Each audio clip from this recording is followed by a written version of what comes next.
Sunday na naman! Saan tayo pupunta? Tara, samahan nyo kaming sumakay sa The Peak Tram sa Hong Kong. At syempre, sumakay kami sa MTR na main transportation dito sa Hong Kong.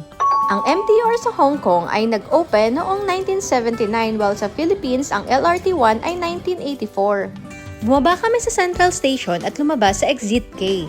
At dahil nga Sunday kami dumaan dito ay nakita namin ang Sunday Domestic Worker Gathering dito. And yes, bago nga makarating sa Peak Tram entrance ay kailangan dumaan dito sa uphill road na to. After 10 to 15 minutes of walk ay makakarating ka na dito at ganito nga ang bumungad sa amin dito kaya naman dapat mag-advance booking na kayo through Klook. 20 minutes kami pumila pero malamig naman sa area kaya hindi nakakapagod. Recommended namin na umupo kayo sa right side going up para makita nyo yung view na to. 5 to 7 minutes nga lang ang ride. Pagkababa nga ay nakita namin ang mga bread na to at trinay. At second or third floor, ito na ang view na makikita. At dito nga ay nag-side trip kami kung saan pwede kayo mag-photo ops.